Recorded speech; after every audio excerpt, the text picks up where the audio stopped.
അമ്മ മാതാവിന് ആയിരം നന്ദി പറഞ്ഞുകൊണ്ട്, എൻ്റെ പേര് ജോസഫ് ആൻ്റണി, എൻ്റെ ഭാര്യ സെലിൻ. ഞങ്ങൾ ഓസ്ട്രേലിയയിൽ നിന്ന് വരുന്നു. ഇവിടെ വന്ന് നിൽക്കാനുള്ള മെയിൻ കാരണം ഞങ്ങളുടെ ജീവിതത്തിലെ ഏറ്റവും വലിയൊരു ഭാരമായിട്ടായിരുന്നു ഞങ്ങൾ നിന്നിരുന്നത്. 2015 എൻ്റെ മാതാപിതാക്കന്മാർ അവർ താമസിച്ചുകൊണ്ടിരുന്ന മൈസൂരിലായിരുന്നു.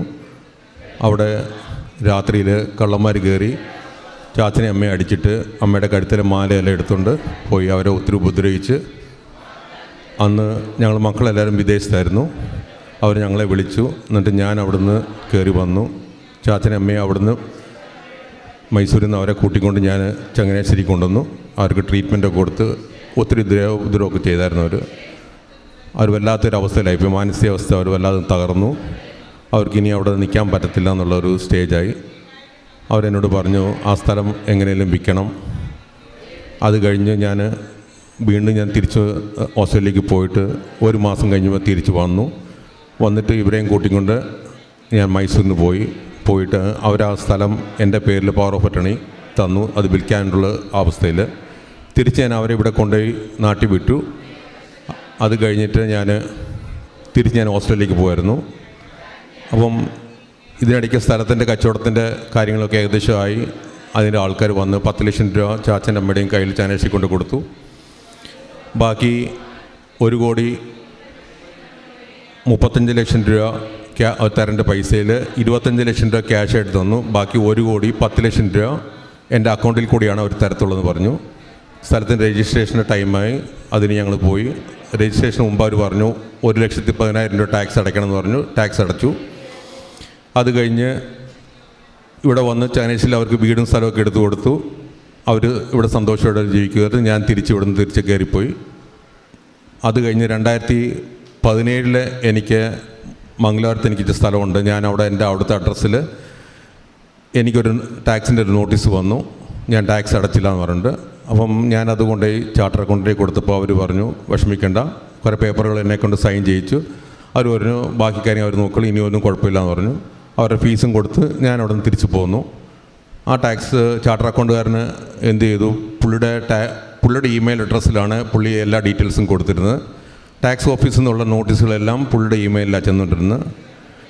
ഈ 2024 ജനുവരി മാസത്തിൽ എനിക്കൊരു വലിയ എമൗണ്ടിൻ്റെ ഒരു നോട്ടീസ്, അതായത് 64 ലക്ഷം രൂപയും ഞാൻ അടയ്ക്കണമെന്ന് പറഞ്ഞിട്ട് ഫൈനൽ നോട്ടീസ് എൻ്റെ തോട്ടത്തിൽ എനിക്ക് വന്നു. അത് കണ്ടപ്പോൾ ഞാൻ ആകപ്പാടെ വിഷമിച്ചു പോയി. ഞാൻ ഇവിടെ കൃപാസനത്തിൽ വിളിച്ചപ്പം ഇവിടെ ഫോൺ എടുത്ത സിസ്റ്റർ പറഞ്ഞു പ്രത്യേകം പ്രാർത്ഥിക്കാം. അപ്പോൾ ഞാൻ ചോദിച്ചു, ഞാൻ അച്ഛന് ഇമെയിൽ അയച്ചാൽ എനിക്ക് വേണ്ടി പ്രാർത്ഥിക്കാൻ വേണ്ടി ഇമെയിൽ അയച്ചത് ചെയ്യാൻ പറ്റുമോ എന്ന് ചോദിച്ചപ്പോൾ എന്നോട് അയക്കാൻ പറഞ്ഞു. ഞാൻ ഇവിടുത്തെ അച്ഛനും ഇവിടുത്തെ കൃപാസനത്തിലെ ഈ അഡ്രസ്സിലേക്ക് ഞാൻ ഇമെയിൽ അയച്ചു. അത് കഴിഞ്ഞ് ജനുവരി മാസത്തിൽ ഒരു 20-ാം തീയതി ആയപ്പോഴത്തേക്ക് ചാച്ചന് തീരെ സുഖമില്ലാതെ ഹോസ്പിറ്റലൈസായി. പ്രായത്തിൻ്റേതായിട്ട് ബുദ്ധിമുട്ടും എമർജൻസിയിൽ ICUലായി. ഞാൻ അവിടുന്ന് ജനുവരി 28-ാം തീയതി, ഈ വർഷം ജനുവരി 28-ാം തീയതി ഞാൻ അവിടുന്ന് കയറിപ്പോന്നു. ഇതിനു മുമ്പ് ഞാൻ 2022 മുതൽ ഞാൻ ലൈറ്റ് ആൻഡ് ക്യാൻഡിൽ പ്രെയർ ഞാൻ ചെയ്യാറുണ്ടായിരുന്നു. പക്ഷേ ഇത്രയും വന്നപ്പോൾ എനിക്ക് വല്ലാത്തൊരു വിഷമമായി. ഞാനൊന്നും ചെയ്യാത്തതാണല്ലോ വന്നിരിക്കുന്നത്. ഇവിടെ വന്നു ഫെബ്രുവരി മാസം 2-ാം തീയതി ഞാനിവിടെ നേരിട്ട് വന്നു ഉടമ്പടി എടുത്തു കഴിഞ്ഞപ്പോൾ അപ്പോൾ അന്ന് അച്ഛനെ കാണണമെന്നൊരാഗ്രഹത്തിൽ ഞാൻ അവിടെ ഓഫീസിൽ ചോദിച്ചപ്പോൾ അവർ പറഞ്ഞു ഇത് ടാക്സ് അടയ്ക്കേണ്ട ഇതാണല്ലോ, നിങ്ങൾ ടാക്സ് അടച്ചേ പറ്റൂ എന്ന് പറഞ്ഞു. എനിക്ക് വല്ലാതെ വിഷമമായി. ഞാൻ ഒത്തിരി ഇരുന്ന് കരഞ്ഞു വിടുന്നുണ്ട്. അത് കഴിഞ്ഞ് ഉച്ചയായപ്പോഴത്തേക്ക് ഞാൻ വീണ്ടും അകത്ത് കയറി ചെന്നു. അവിടെ ചെന്നപ്പോഴത്തേക്ക് ബ്രദറിനോട് പറഞ്ഞു എനിക്ക് ജസ്റ്റ് അച്ഛനെ ഒന്ന് കണ്ട് പ്രാർത്ഥിച്ചാൽ മാത്രം മതി, വേറെ ഒന്നും വേണ്ട. അങ്ങനെ എനിക്ക് ചീട്ട് തന്നു. ഞാൻ ഇവിടെ നിന്ന് അച്ഛൻ്റെ അടുത്ത് വന്നു. എൻ്റെ കയ്യിലിരുന്ന ടാക്സിൻ്റെ പേപ്പർ ഡോക്യുമെൻറ്റ്സ് എല്ലാം ഞാൻ കൊടുത്തു. അച്ഛൻ പ്രാർത്ഥിച്ചു. കാശ് രൂപ എൻ്റെ തന്നിട്ട് പറഞ്ഞു മോനെ ധൈര്യത്തിൽ പൊയ്ക്കോ, അമ്മ മാതാവ് നിൻ്റെ കൂടെ ഉണ്ടെന്ന് പറഞ്ഞു. ഞാനിവിടുന്ന് പുറത്തേക്ക് ഇറങ്ങിയപ്പോഴത്തേക്ക് ആണ് എൻ്റെ വൈഫ് ഓസ്ട്രേലിയയിൽ നിന്ന് വിളിക്കുന്ന അച്ഛനെ കണ്ടോന്ന് ചോദിച്ചു. ഞാൻ കണ്ടെന്ന് പറഞ്ഞു. എന്നാ പറഞ്ഞു ചോദിച്ചു. അച്ഛൻ പറഞ്ഞു മാതാവ് കൂടെയുണ്ട്, മുമ്പൊക്കോളാൻ പറഞ്ഞു. അപ്പം വൈഫ് പറഞ്ഞു വിഷമിക്കേണ്ട, അമ്മ കൂടെയുണ്ടെന്ന് പറഞ്ഞു. അത് ഇത്രയും പറഞ്ഞു കഴിഞ്ഞപ്പോഴത്തേക്കാണ് എനിക്ക് എൻ്റെ ബ്രദറിലോ കോഴിക്കോട്ട് നിന്ന് വിളിച്ച് പറഞ്ഞു, നമ്മുടെ ഈ ടാക്സിൻ്റെ പേപ്പർ നോക്കിയ എല്ലാ ചാർട്ടർ അക്കൗണ്ടന്മാരും പറഞ്ഞു ഈ 64 ലക്ഷം രൂപ അടയ്ക്കാതെ ഇങ്ങോട്ട് വരണ്ടെന്ന് പറഞ്ഞു. നിങ്ങൾ അടച്ചേ പറ്റൂ, അല്ലെങ്കിൽ ജപ്തി നോട്ടീസിലേക്ക് കയറുമെന്ന് പറഞ്ഞു. അതൊക്കെ കേട്ടപ്പോൾ ഞാൻ വല്ലാതെ അങ്ങ് തളർന്നുപോയി. ഈ തിരുനടയ്ക്കുന്നുണ്ട് നെഞ്ചത്ത് അടിച്ചുകൊണ്ട് ഞാൻ കരഞ്ഞു.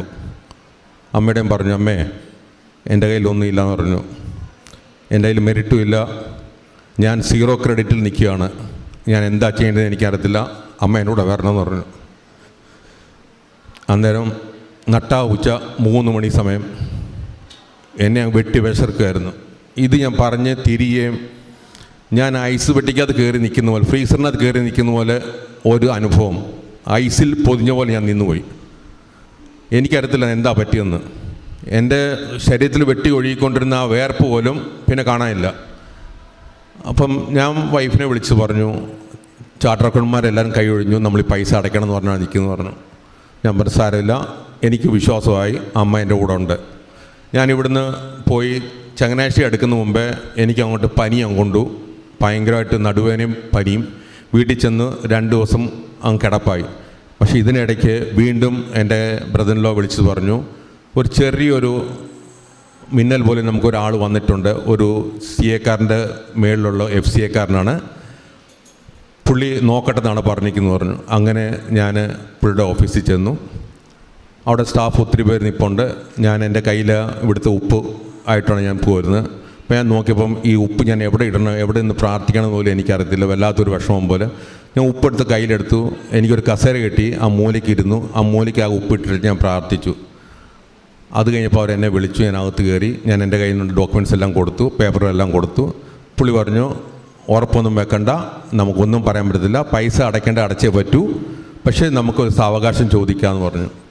അങ്ങനെ ഞാൻ പറഞ്ഞു, ഓക്കെ, സാവകാശമെങ്കിൽ മതി, എനിക്ക് കുഴപ്പമില്ല, ഞാൻ അടയ്ക്കാം, പക്ഷേ ഇപ്പോൾ ഈ ഒറ്റയടിക്ക് എനിക്ക് അടയ്ക്കാൻ പറ്റത്തില്ല, അതിന് ഒരു സാവകാശം കിട്ടണം. അങ്ങനെ പുള്ളി പറഞ്ഞ പ്രകാരം ഡോക്യുമെൻറ്റ്സ് എല്ലാം ഞാൻ കൊടുത്തു.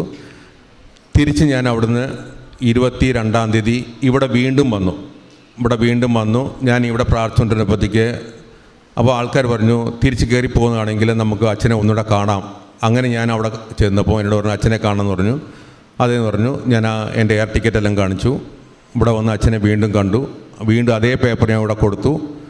എനിക്ക് നല്ല വിശ്വാസമുണ്ട്, അമ്മ ഇടപെട്ടിട്ടുണ്ട് എന്നുള്ളൊരു വിശ്വാസം. എന്നാലും അതിനിടയ്ക്ക് ഒരു ചെറിയൊരു അവിശ്വാസം എൻ്റെ മനസ്സിൽ കടന്നു പോകാൻ തോന്നി.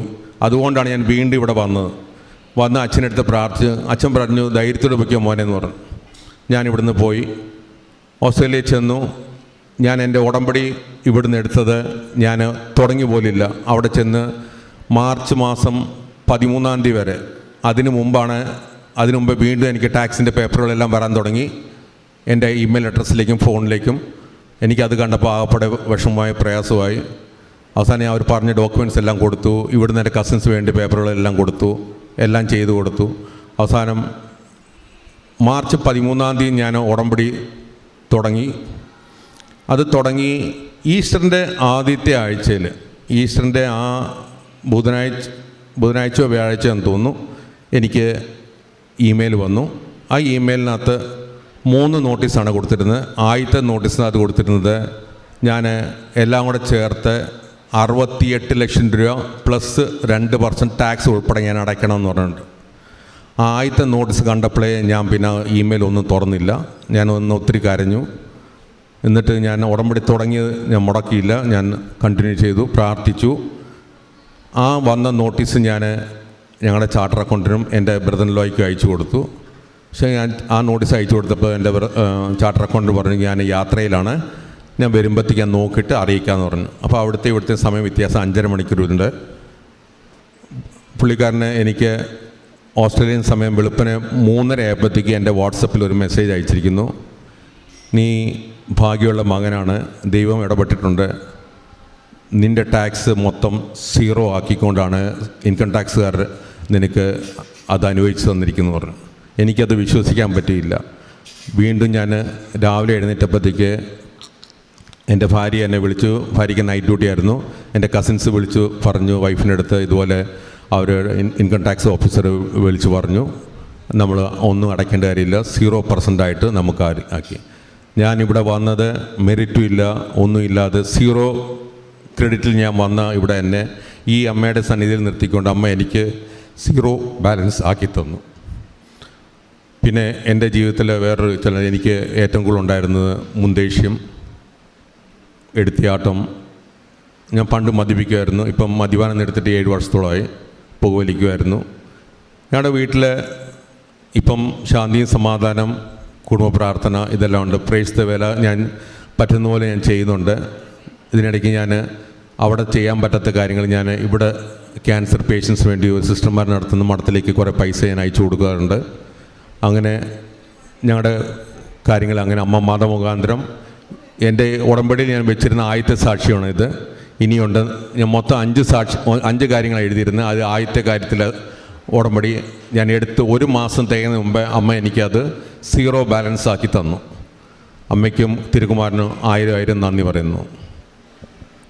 ഞാൻ പ്രേക്ഷിത പ്രവർത്തനം ചെയ്തുകൊണ്ടിരുന്നത് കാര്യങ്ങൾ വെച്ചാൽ ഇവിടെ പാവപ്പെട്ടവർക്ക് ഞാൻ ഇവിടുന്ന് പോകുന്ന മുമ്പേ പാവപ്പെട്ടവർക്ക് വേണ്ട രീതിയിൽ സഹായങ്ങൾ ഞാൻ ചെയ്തു കൊടുത്തു. അതുകൂടാതെ ഓസ്ട്രേലിയയിൽ നിന്നാണെങ്കിലും ഞാൻ ഇവിടെ മംഗലാപുരത്ത് ഒരു ക്യാൻസർ പേഷ്യൻസിനെ നോക്കുന്ന ഒരു സിസ്റ്റർമാർ കോൺവെൻ്റ് ഉണ്ട്. അവർക്ക് ഞാൻ അയച്ചു കൊടുക്കുമായിരുന്നു.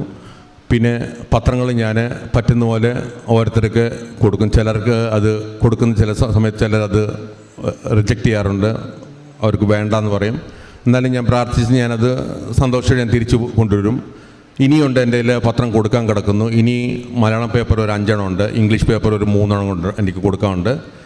അത് ഞാൻ പഴയ പോലെ തന്നെ ഞാൻ അത് ഓരോരുത്തർക്കായിട്ട് ഞാൻ കൊടുത്ത് നീക്കുന്നുണ്ട്.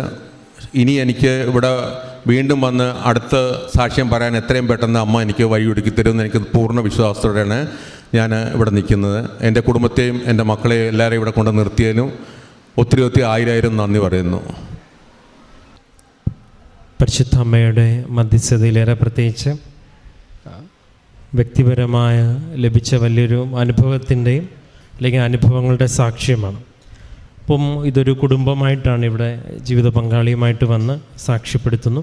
ഇതിനു മുമ്പ് സാക്ഷ്യം പറഞ്ഞവരൊക്കെയും കുടുംബങ്ങളായിട്ടാണ്. കാരണം ഈ കുടുംബങ്ങളായിട്ട് വന്നു എന്നതിൻ്റെ അർത്ഥം തന്നെയും ആ നടന്ന അനുഭവത്തിന് ഒരു വ്യക്തിയല്ലല്ലോ അതിന് പരിണിത ഫലം അനുഭവിക്കുന്നതും അതിൻ്റെ വിശ്വാസത്തിൻ്റെ ഒരു ബലം അനുഭവിക്കുന്ന ഒരു കുടുംബമായതുകൊണ്ട് തന്നെ ഒരുപാട് കുടുംബം ഇവിടെ ഒന്ന് സാക്ഷ്യപ്പെടുത്താറുണ്ട്.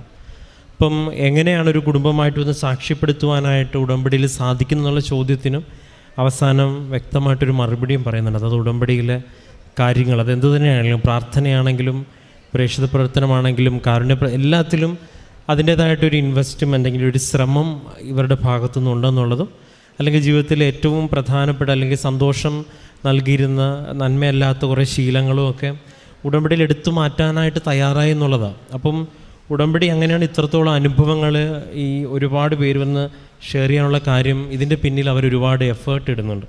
അതിൽ വ്യക്തമായിട്ട് ഇപ്പം നമ്മൾ നോമ്പിൻ്റെ ഉപവാസത്തിൻ്റെയൊക്കെ ഒരു കാലം കഴിഞ്ഞ് ഈസ്റ്ററിലേക്ക് വന്നൊരു സമയമാണ്. അപ്പം എഫേർട്ട് ഇട്ട് പ്രാർത്ഥിച്ചാൽ ദൈവത്തിരുസന്നിധിയിൽ കൂടുതൽ അതിന് പ്രാധാന്യമുണ്ട് എന്ന് പറയുന്നൊരു കാലയളവാണ് ഇപ്പം നമ്മളെല്ലാവരും നോയമ്പെടുത്തവരാണെങ്കിൽ ഒരു നോയമ്പെടുത്ത് കഴിഞ്ഞത്. അപ്പം ഈ ഉപവാസത്തിനും പ്രായശ്ചിത്തത്തിനുമൊക്കെ ഒരു അർത്ഥമുണ്ടായെന്ന് ഉടമ്പടി വീണ്ടും വീണ്ടും തെളിയിക്കുന്നതാണ് സാക്ഷ്യങ്ങൾ. ഇതിൽ നമ്മൾ പെട്ടെന്ന് നോക്കുമ്പം ഈ വാക്കും എല്ലാം പുതിയതായിട്ട് തോന്നുമെങ്കിലും ഇതിലെഴുതി വച്ചിരിക്കുന്ന എല്ലാ കാര്യങ്ങളും പണ്ട് തൊട്ടേ സഭയുടെ പാരമ്പര്യത്തിലും വിശ്വാസത്തിലുള്ളതാണ്. ചിട്ടയായിട്ട് ദൈവം അത് നമുക്ക് നൽകി, പരിശുദ്ധ അമ്മയുടെ ഒരു മാധ്യസ്ഥം നൽകി, പ്രത്യക്ഷീകരണത്തിൻ്റെ ഒരു അടിസ്ഥാനം നൽകിയപ്പോഴേക്കും ഇത് വലിയ അനുഭവങ്ങളായിട്ട് ഒരാളിൽ നിന്ന് പലരിലേക്കും പലരിൽ നിന്ന് അനേകായിരങ്ങളിലേക്ക് എത്തിച്ചേരാനായിട്ട് ദൈവം ഇതിനെ ഇടവരുത്തി. പ്രത്യേകിച്ച് ഇവർക്ക് ലഭിച്ച എല്ലാ അനുഭവങ്ങൾക്കും പ്രതി വിശ്വാസത്തിന് നൽകിയ അനുഭവങ്ങളെ പ്രതി നമുക്ക് കരങ്ങളടിച്ച് ദൈവത്തിൻ്റെ നാമം മഹത്വപ്പെടുത്താം.